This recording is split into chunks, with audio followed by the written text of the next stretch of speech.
with a promoter outed and more. This is Wrestling Rambles. My name is John, and you're watching the Wrestling Report. Before we get into the rest of the video, don't forget to press that like button and make sure you subscribe to Wrestling Rambles with notifications on.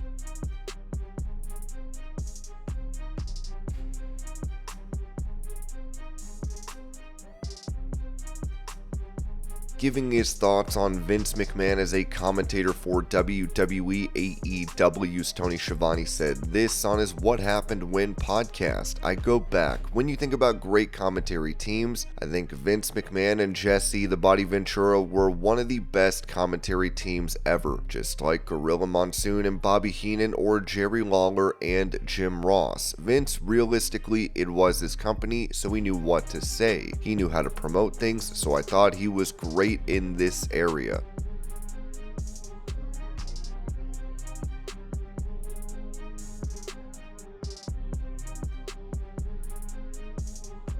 Going over his debut in AEW at Wembley Stadium, Ricochet told Talk Is Jericho, "It's funny because I had to be snuck in. I've never been in that position before. I get on the golf cart with the black tarp over me going through. It was weird. To be in that position is weird. I stayed at the hotel in the airport. I was kind of sequestered in a room all day, so I really didn't get to see anybody but the people in the match. Then you go up there and the nerves are definitely there, but once you step through the curtain, all the nerves and emotions dissipate into go time. Anytime I start to get nervous, I try to channel that mentality. I've been here before, obviously never Wembley, but in high pressure situations like the Tokyo Dome or WrestleMania. I think that was the feeling at the time. Like, wow, this is crazy."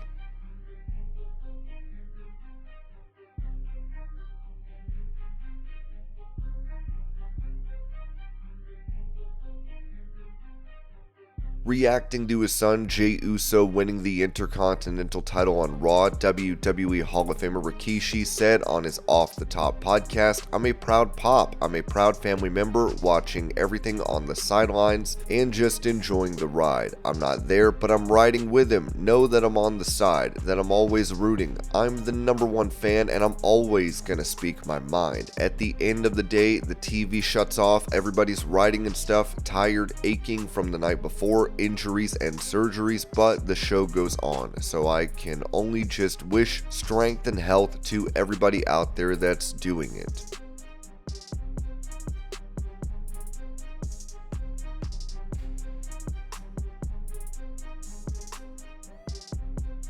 Recalling advice that he received from The Undertaker on NXT, Bron Breakker told WKDQ 99.5, "We sat and we talked for a long time after that show. He just gave me a lot of great advice. It sort of started a bit of a relationship with him and me since then. Every time I see him in the building or when he comes around, I always go up and we have a conversation. Undertaker's the best. He's great. Just an absolute honor for me to be in that position with him, with such a legend, and it was an incredible night. That's a night I'll never forget. That'll probably be some sort of poster or picture that's on my wall forever. Surreal moment between me and him, and I'm just so thankful I got to be a part of it. He's awesome. Love that dude."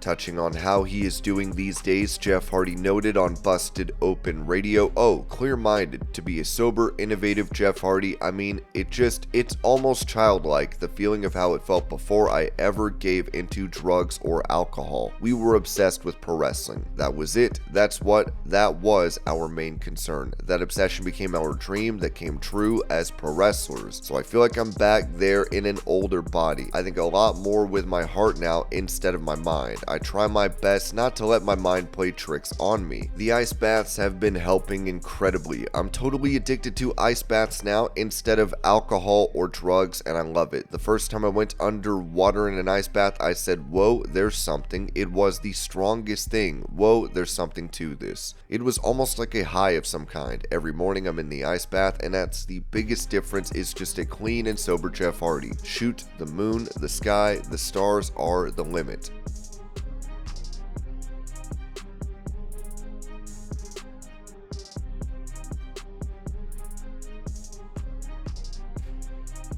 Revealing that his Willow character will be making a return, Jeff Hardy told the Battleground podcast, "Well, I can tell you that it'll look different than it did last time because there is a new version of the Willow face paint plate mask in the making, and it's looking pretty sick. Like, sick in a good way. So yeah, before it's all said and done, Willow will definitely return here in total non-stop action."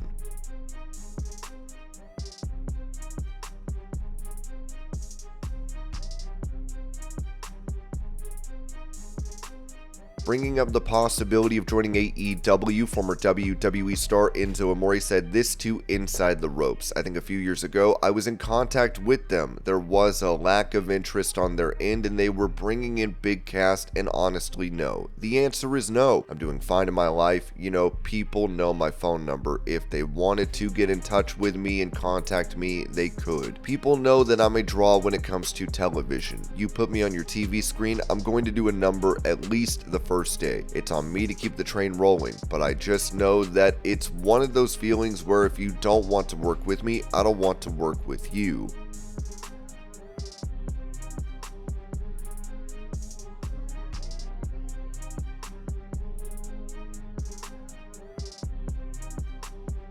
During a photo shoot, former WWE star Lacey Evans would get onto the photographer. Okay, chin up, Jahan. All right, enough. Did you get the shot you wanted? You want to say? No, I'd love to know. Here, let me show you something. What are you doing?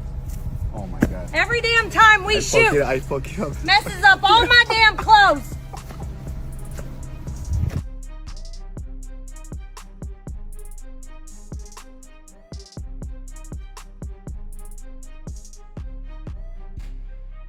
Mentioning how he feels Vince McMahon exposed himself in the Netflix docuseries, former WWE writer Vince Russo said this on the Coach and Bro show. "It was some of the things that came out of Vince's mouth that he would have never said over these allegations. He comes out and says, sometimes I don't know where Mr. McMahon ends and Vince McMahon starts. Then he talks about the Mr. McMahon character and his sexual prowess. Then he talks about Vince McMahon and his sexual appetite. I found that a little kabuki-ish, Coach. I've done a million podcasts. You've done a million podcasts. We do this every day. How many times have you gone on the air and talked about your sexual appetite?"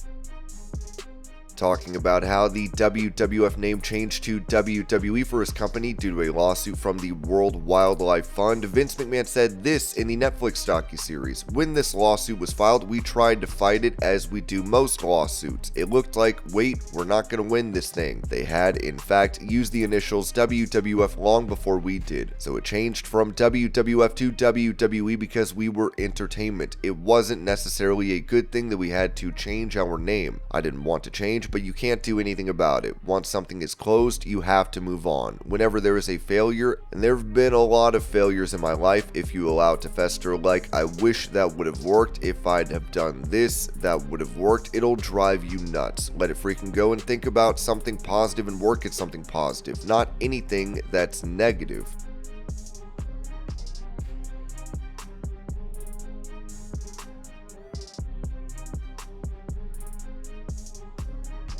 During the recent broadcast of AEW Collision, Ian Riccaboni's voice could be heard on commentary, but he was not at the commentary table, as can be seen in a video clip from the show. In regards to the situation, Ringside News wrote that Dave Meltzer and Bryan Alvarez discussed this on Wrestling Observer Radio. Alvarez stated, "We had an amazing television moment. It was Jack Perry and Minoru Suzuki, and this match was taped before Dynamite, but it was taped for Collision. And Ian Riccaboni is an announcer on Collision." At that point, Dave Meltzer added, "Well, he's usually not. He was this week because of no Nigel." Then Bryan Alvarez continued to say that the point is this: Ian was not in the building yet when they had to tape this match, and this match was going to be inserted in the middle of a show that he was expected to do commentary on. So of all of the ideas about how to explain Ian not being at ringside for this particular match, Dave Meltzer further explained the situation with Ian Riccaboni as he has been announcing, but he was doing so from a remote remote studio. He's announcing the match, they announced it in studio, he remarked. Then Bryan Alvarez expanded on this to explain what happened in the situation. His voice was there, I know. What happened was they had Tony and Daddy Magic do commentary and pretend that he was there, so they did not do commentary in post. Only Ian did, so they had to leave spaces where he would say things, and then they did the rest by themselves. And so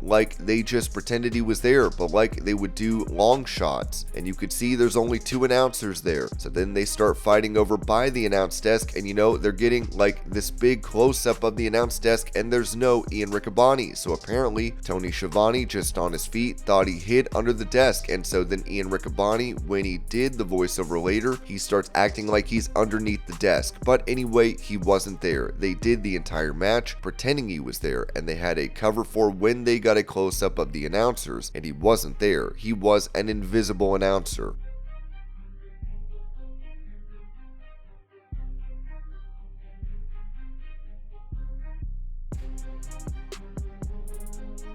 As NXT prepares for its first broadcast on the CW network, changes have taken place, with Corey Brennan of Fightful Select reporting that the NXT set was taken down, with updates planned to the set. In asking with NXT sources, it is unclear if there will be just updates or an entire new set on the brand.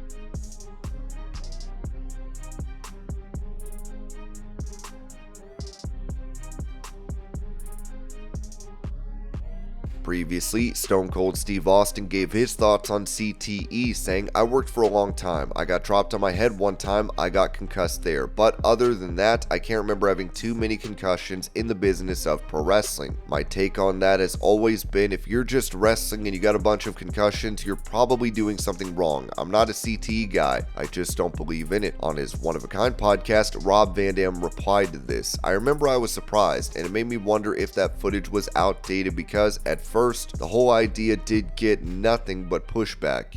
We even hear Vince saying that after they described it. Chris Nowinski went to Chris Benoit's dad and had to talk him into giving Chris Benoit's brain to Chris Nowinski so they could study it up there in Boston. That alone was a really big deal. For the perception from WWE to be that they were talking about this BS, I get it. The dad has to point the finger at something to feel better about what happened. But come on, the way they told that story even made it seem as if when Vince reached out to Chris Nowinski, he was like, if you're going to do something, let's at least do it right and not just put this BS out there." That's how it came across. I think that might have been a little bit of what you were asking about with the editing and stuff. I just find it hard to believe that with everything we've learned over the last several years, Vince's thoughts would still be the same. I also find it hard to believe that Steve Austin's thoughts would still be the same now as they were back then. Back then, the mentality was to just deny it. That's the change. It always gets pushed back. Everyone always wants to say it was better in the good old days. You hear parents say, "Oh, we never wore seatbelts in the car when we were younger, and our parents used to smoke cigarettes with the windows up. Yeah, I went through all that too, but look at us, we're fine." That's where we differ. You're not fine, you know what I mean? You've got to consider what's making you unhealthy, and you might not even know. Maybe it could have been this.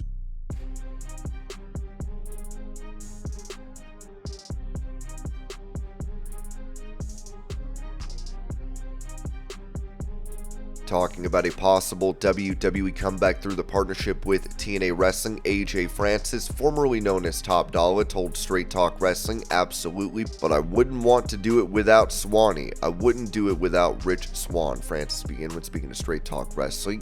He kind of got a Raw deal when he left too. So, not to mention, we're the hottest tag team in wrestling. I don't care what anyone says. So, I wouldn't go without him. I've always looked out for my people, just like when I re-signed to WWE. I told Triple H I wouldn't go without Ashante Adonis and B-Fab. That's the kind of guy I am. People don't know this. The only reason I won the digital media title is because Rich Swann stood on the table for me. Rich Swann was supposed to be the person that won the digital media title, and he went to creative and was like, "No, you need to put it on AJ. AJ is the one getting all the buzz. AJ is the one bringing all the celebrities. AJ's the one cutting all the promos." In his words, Rich Swann's own words, he says, "AJ saved my career."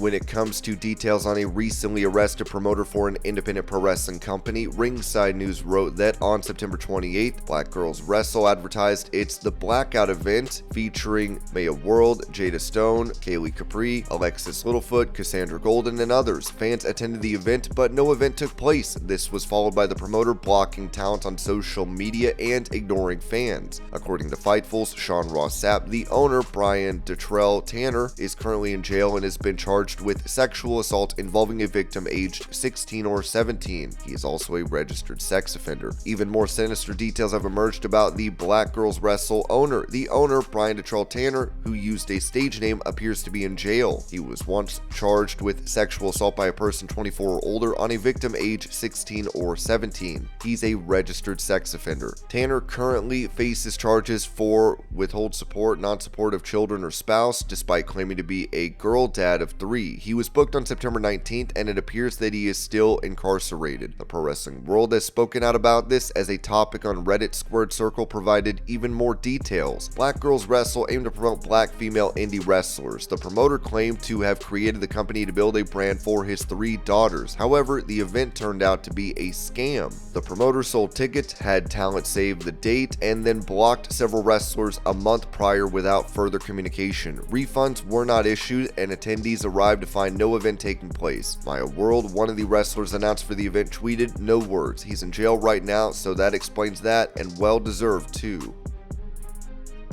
And this was your pro wrestling news update. I hope you're all having a great day. Thank you so much for watching, and I will see y'all later.